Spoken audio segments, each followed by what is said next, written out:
democracynow.org. I'm Juan Gonzalez. We're joined now by the British human rights investigator Clara Gutteridge, who we had on before we had the difficulties. We're talking with her about the U.S. secret operations in Africa. The Nation magazine has just published her expose titled "How the U.S. Rendered, Tortured, and Discarded One Innocent Man." The story recounts the ordeal of a Tanzanian man named Suleiman Abdallah. Clara Gutteridge, welcome back to Democracy Now! Hopefully we'll be able to keep you on the line this time.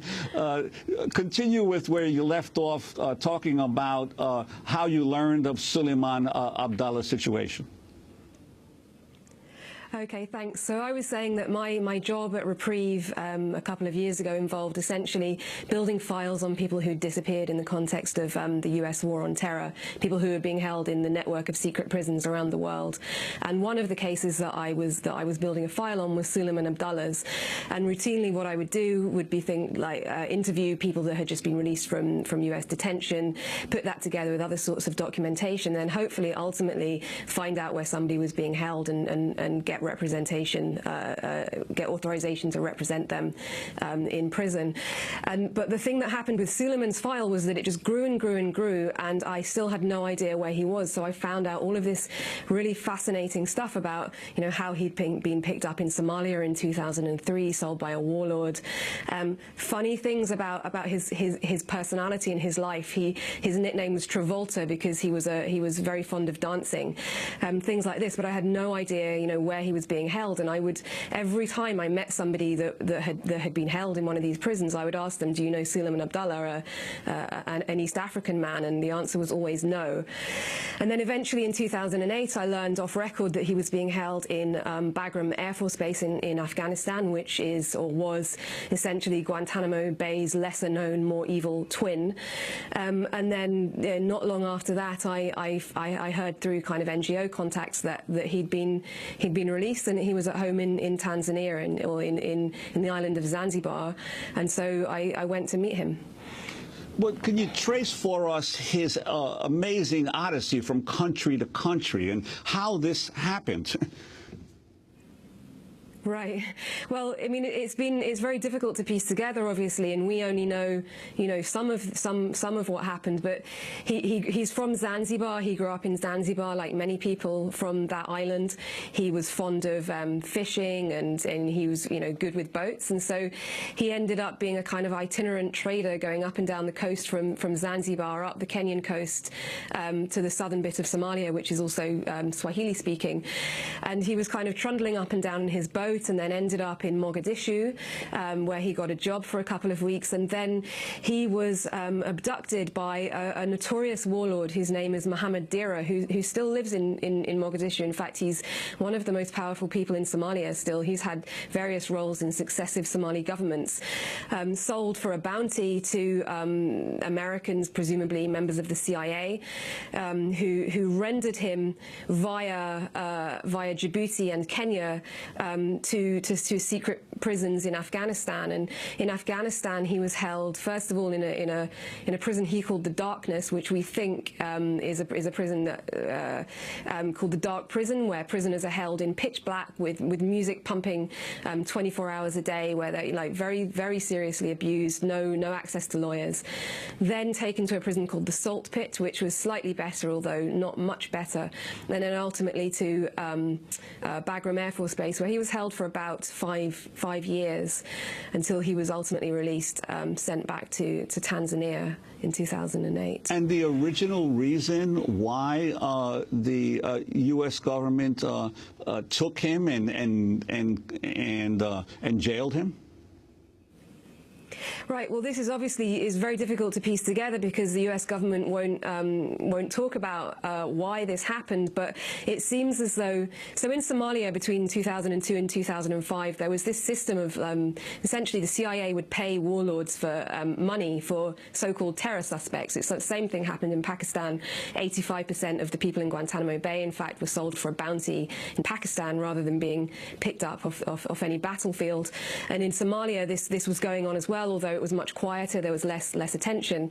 And we think that Suleiman may have originally been sold as passed off, if you like, as a notorious terror suspect called Fazul, who was ultimately, killed only last year. Of course, he wasn't Fazul. He was a nobody from Tanzania. One thing we have noticed is that it tended to be the more kind of light-skinned, foreign-looking people that were sold. Maybe because as in Pakistan, it was more Arab-looking people. So people that could be passed off as something suspicious.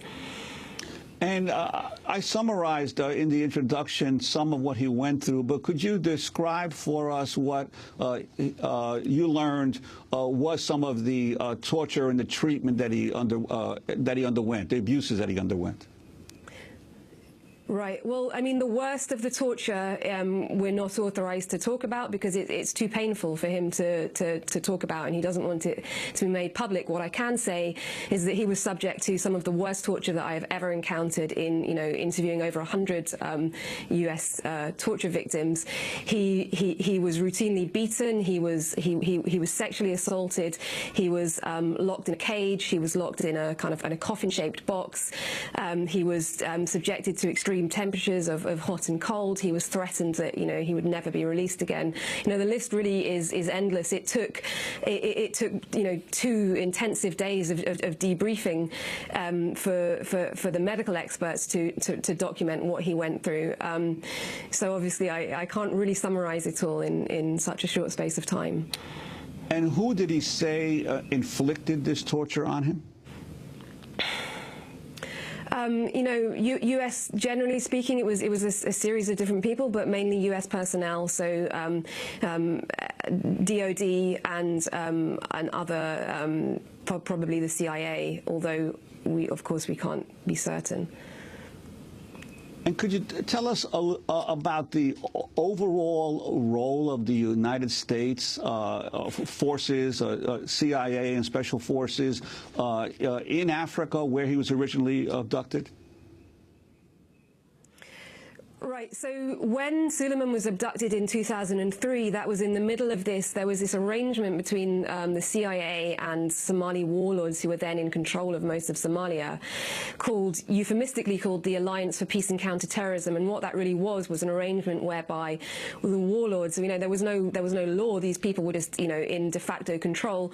The warlords would go around and would pick people up and would sell them for, large amounts of money to the CIA. And at that time, people were routinely, rendered into different parts of the world to be held in different U.S. prisons. Now, like everywhere else, the U.S., since let's say 2007, the U.S. has increasingly been seeking to get out of the detention game. It's no longer running, masses of prisons all around the world where detainees are held. But what's happening now in East Africa is that the war on terror is very much alive and kicking, although it's more decentralized and outsourced than it used to be, which means that the role of partner states, of local regional states, is much more important. They're receiving, masses of money, masses of aid to conduct counterterrorism.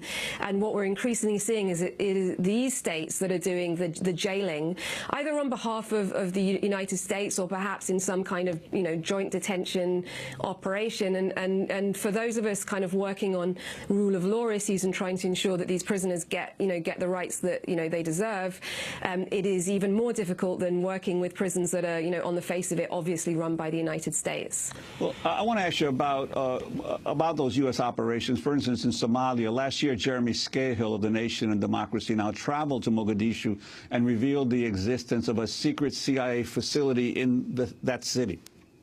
When we arrived in Mogadishu, within days, we discovered that the CIA had just finished construction of a pretty massive compound at the Aden Ade International Airport in Mogadishu.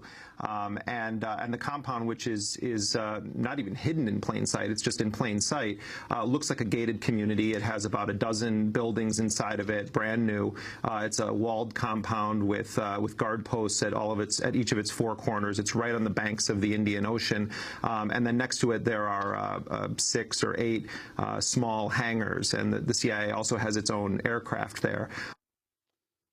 Yes, your response to this Jeremy Scahill report. Right. I mean, it is common knowledge amongst, not only Somalis in Mogadishu, but really most people that go through Mogadishu that, that this prison exists and that there is clearly a kind of a multilateral detention operation going on in Somalia that involves, secret detention of prisoners. The only person who said to the BBC Somali service that he didn't know anything about it. Okay, and finally, Suleiman Abdallah, his situation now, he's gotten no compensation for his years of unjust jailing or extra-legal jailing? Right. So, Suleiman Abdallah is right now, struggling against significant odds to, to rebuild his life after what he's been through. U.S. torture is very, very effective at totally unraveling people, but there are no resources put into, helping people once they've been released, if they're, found innocent, to put themselves back together, to rebuild their lives. And so Suleiman is, he's doing extremely well, but, it's very, very difficult for him. Oh, well, Clara Gutteridge, I want to thank you for joining us. She's a human rights investigator. Her recent piece for The Nation is called How the U.S. Rendered, Tortured, and Discarded One Innocent Man. We'll be back in a minute.